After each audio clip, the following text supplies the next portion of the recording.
regardez bien ces 3 matchs, j'ai une question. Le Bayern a fracassé 10-2 l'Atalanta. Le PSG a fracassé 8-2 Chelsea. Et le Barça a fracassé 8-3 Newcastle. Maintenant répondez. Quelle équipe est la plus méchante des 3? Maintenant répondez. Quelle équipe a été la plus méchante des 3?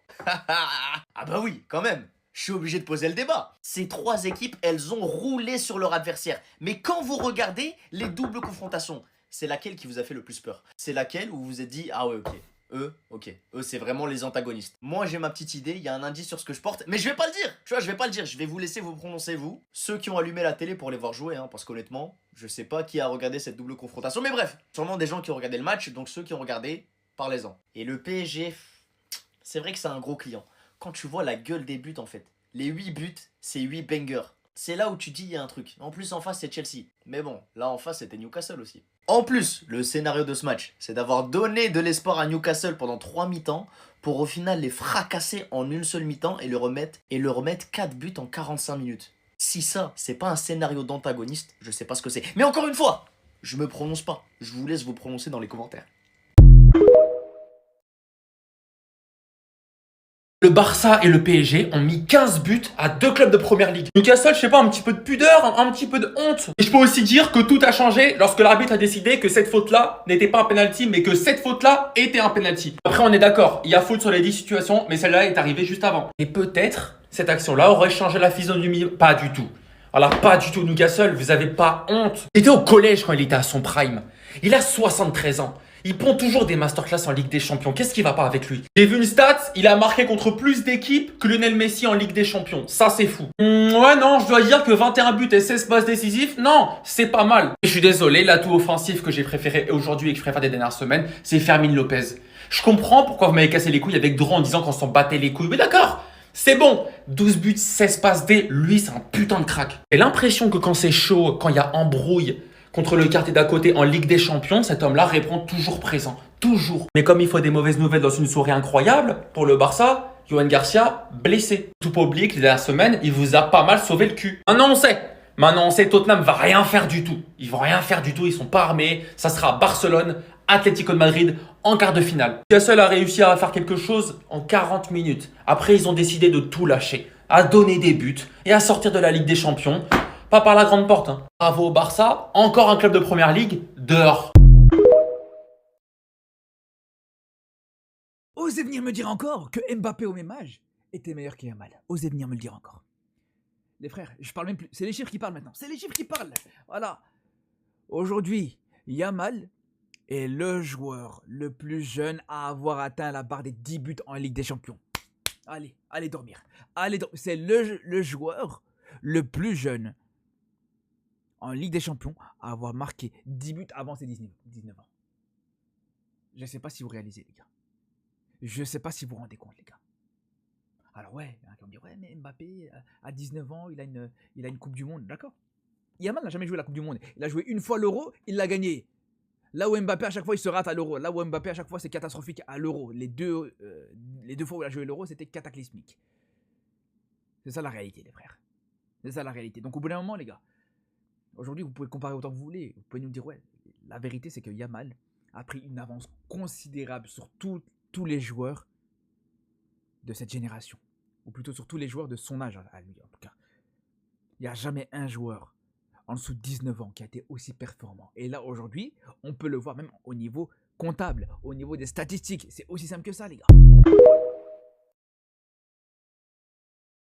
Alors là, c'est dingue. Le 11 de la semaine en Ligue des Champions vient de sortir, les amis. Et autant vous dire qu'il y a une grosse surprise. Commençons déjà par les 4 nominés pour le trophée de joueur de la semaine. Sont nominés Rafinha, Trincao du Sporting, Szoboszlai et pour terminer Vinicius. Comme vous avez pu le remarquer, les 4 joueurs ont terminé homme du match. Et le grand vainqueur est tout simplement Rafinha qui a terminé avec 2 buts et 2 passes décisives face à Newcastle. Rafinha qui d'ailleurs en phase à élimination directe de Ligue des Champions avec le FC Barcelone ne cesse d'être décisif. Comme vous pouvez le voir là, on a ses derniers matchs avec le FC Barcelone en phase à élimination directe. Il a été décisif dans tous les matchs et c'est que des gros matchs. match. Et d'ailleurs, en parlant du FC Barcelone, bonne nouvelle, comme vous avez pu le voir hier, Juan Garcia était sorti sur blessure suite à laquelle on a eu l'entrée de Nocia Wishi-Chechny. Et aujourd'hui on a eu un communiqué médical du FC Barcelone qui indique que Juan Garcia n'est pas blessé et il serait même disponible pour le prochain rassemblement avec l'Espagne. Alors là, il pouvait pas y avoir une meilleure nouvelle pour le Barça. On termine les amis avec l'équipe de la semaine en Ligue des Champions. Au goal les amis, on retrouve Safonov du Paris Saint-Germain. En défense centrale, Gonzalo Ignacio du Sporting et Konaté de Liverpool. Au poste de latéral gauche, Aroro du Sporting. À droite, Stanisic du Bayern. En double pivot, Soboslai et Declan Rice. Et la surprise du chef en 10 les amis, Xavi Simons. Malgré qu'il soit fait éliminer par l'Atlético de Madrid, il est là quand même. Et regardez son match hier, franchement c'est mérité. On passe aux 3 attaquants les amis. À droite on a Trincao. À gauche on a bien évidemment Rafinha qui a terminé meilleur joueur de la semaine. Et pour terminer en pointe en tant que numéro 9, ils ont mis Vinicius. Même si c'est pas son poste, ils étaient obligés de le mettre.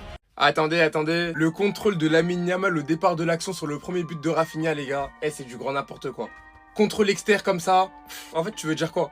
C'est magnifique, les gars. La vitesse d'exécution, y a rien à dire. Et guettez Rafinha sur l'action, les gars. Appel contre appel, regardez le défenseur. Les gars, c'est trop grave. Et la finition derrière, clinique. Non, c'est trop. Lamine Yamal, comme on le sait tous, hier contre Newcastle, il a fait un très grand match. Il a été passeur et il a même été buteur. Mais moi, les gars, il y a quelque chose que j'ai envie de mentionner, son placement. Et notamment sur le deuxième but de Lewandowski. Comme sur le premier but au départ de l'action, les gars, on le voit très clairement, il décroche. Il se retrouve pratiquement en tant que numéro 10. Et après l'entrée d'Araujo suite à la blessure d'Eric Garcia, comme au match aller, on avait un Lamine Yamal sur son côté droit qui était pratiquement seul. Ça faisait parfois des prises à 2, à 3 sur lui. Donc du coup, il essayait pas mal de rentrer dans l'axe. Et ce que j'ai aimé hier chez Lamine Yamal, c'est que comparé au match aller et à quelques matchs de Lamine Yamal qu'on a pu voir, quand il voyait que sur son côté c'était bloqué et qu'il y avait des prises à plusieurs sur lui, il décrochait. Et ça montre très clairement que dans son jeu, il commence à devenir de plus en plus mature. Car Lamine Yamal, pour ceux qui s'en rappellent, au départ, quand il y avait des prises à 2 ou 3 sur lui, il avait très souvent tendance à essayer d'aller les confronter, même lorsqu'ils étaient 2 ou 3. Et pour le coup, ça, je le reprochais pas, car Lamine Yamal, c'est un dribbleur, on sait qu'il aime bien aller au duel, etc. Mais ce qui me gênait quand il arrivait pas à passer, c'est que au lieu de décrocher comme il a fait hier, il avait souvent tendance à rester sur son côté et à coller la ligne et à faire des passes en retrait. À la différence d'hier, où justement, je l'ai trouvé plus mature, car sur son côté, il savait qu'il avait Araujo et non Eric Garcia. Et on sait qu'Araujo, il allait pas monter pour faire des dédoublements. Donc quand justement il voyait qu'il n'y arrivait pas, il n'hésitait pas à décrocher pour venir intérieur. Et comme on l'a vu hier, c'était positif. Bref, en tout cas, n'hésitez pas à me donner vos avis dans les commentaires, histoire de savoir ce que vous en pensez. Et moi, je lirai tout ça. En fait, finalement, pour Ferran Torres, la situation, elle peut être encore plus hard que prévu, les gars. C'est un secret pour personne, Laporta a clairement déclaré qu'il voulait garder Lewandowski. Flick a clairement dit en conférence hier que Lewandowski pour lui c'est l'un des meilleurs et qu'il a prouvé encore en mettant 2 buts. Et il n'est pas fini. Et Lewandowski a clairement déclaré il y a quelques semaines qu'il voulait rester encore en Europe, qu'il a le niveau pour lui. Là on apprend de l'Inser que Barcelone proposera à Lewandowski une prolongation de contrat d'1 an avec un salaire inférieur. Le club le considère comme un modèle, un attaquant chevronné qui accepte un rôle de remplaçant, entre en jeu et marque à tout moment et aide le nouvel attaquant à s'adapter. À plusieurs reprises on a dit à Ferran Torres de partir mais il a clairement dit non. Et c'est depuis des années, chaque été on entend les mêmes nouvelles. Lui il va accueillir la concurrence qu'il est prêt. Donc là ce qui peut se passer cet été, c'est qu'on prolonge Lewandowski, on lui donne un salaire inférieur, donc en vrai ça nous mettra bien. En plus de ça, tu as un joueur sur qui tu peux compter à tout moment, qui aidera justement ton nouvel attaquant à s'adapter, à savoir qui sera le nouveau. Normalement on est censé mettre le budget. Fabrizio a lui-même déclaré qu'on cherche un neuf, reste à voir ce sera qui. Et de l'autre côté, si Ferran Torres refuse de partir, tu auras encore cette punaise de lit qui va encore une fois vouloir se battre pour sa place. En tout cas, la suite s'annonce très intéressante. Sinon, vous les gars, vous en pensez quoi? Ramenez-vous sur ta patience en nu. Attendez. En fait, quand je repense cette déclaration de Eddie Howe, l'entraîneur de Newcastle, les gars, c'est une dinguerie, hein. Donc avant le match contre le Barça, il est venu, il a dit « Nous n'avons jamais été aussi confiants ». En mode là, ils étaient ultra motivés, à coup sûr, il y avait moyen d'aller faire un coup au Camp Nou. Tout ça pour qu'à la 72e minute, ça veut dire qu'il reste encore 18 minutes, il y ait 7 buts à 2. Et au moment du 7-2, regardez la tête qu'il fait, les gars. Moi, je suis désolé, ça c'est pas la tête d'un mec qui est confiant. Non, je suis désolé, les gars. Là, il panique, il stresse. En supplément, les gars, j'allais oublier. Au match aller, il avait déclaré déjà en conférence de presse, le match contre Barcelone est le match le plus important de notre histoire. Et pour le coup, il avait en partie la vision. Car ce match-là, les gars, il est rentré dans l'histoire. C'est la première fois que Newcastle United encaisse 6 buts dans une compétition européenne. Effet Camp Nou. Bon, là, ils ont écrit 6 buts, mais en vrai, du coup, c'est 7. Et en vrai, j'ai le seum qu'on n'ait pas mis le 8ème. Comme ça, on aurait pu effacer un certain souvenir. En tout cas, cette victoire 7 buts à 2 contre Newcastle, elle envoie très clairement un message à l'Europe.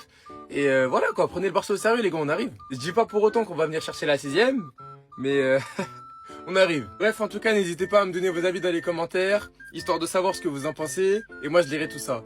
Et une grosse dédicace au coach de Newcastle, j'espère qu'il se remettra. Liverpool, comment on se retrouve? Vous allez bien? Ça fait 1 an qu'il rêve de nous, il va enfin pouvoir nous revoir. Dernièrement, Liverpool nous a permis de vivre une des meilleures soirées de ma vie en tant que supporter. PSG-Liverpool le 7-8 avril, Liverpool-PSG entre le 14 et le 15 avril, quart de finale de Ligue des Champions. C'est parti. Qui est favori de la Ligue des Champions maintenant? PSG-Liverpool, quart de finale. Real Madrid-Bayern Munich, ça va être un choc de fou. S'il vous plaît, UEFA, ne mettez pas ces deux rencontres en même temps et à la même heure, s'il vous plaît. L'inévitable Barcelone-Atlético de Madrid, qu'on rappelle, l'Atlético a sorti le Barça en Coupe du Roi. Peut-être ils vont le refaire, personne ne sait. Sporting a sorti Bodo Glimt, ils vont affronter Arsenal en quart de finale. Mais tous les joueurs qui vont être présents face à Liverpool, lui ne sera pas là. Et pour ma part, je vous le dis, c'est une fin de saison. C'est une fin de saison pour Barcola. Peut-être vous renseigner sur sa blessure. Faites une recherche sur sa blessure et vous allez voir ce que c'est. Ou alors c'est une théorie du complot, finalement c'est pour vesquer l'équipe de France. Et finalement il sera là à Liverpool. Et que c'est que du bluff. C'est ce que je veux, mais j'y crois pas les gars. Un seul truc qui me fait peut-être hésiter. Il est sorti en marchant. Et j'ai fait des recherches sur internet. Tu ne peux pas marcher avec la blessure que le PSG a dit dans son communiqué. Que je me fais des films, mais Barcola est devenu trop important. Et Désiré Doué en field, moi je l'ai vu. Ça peut se reproduire encore.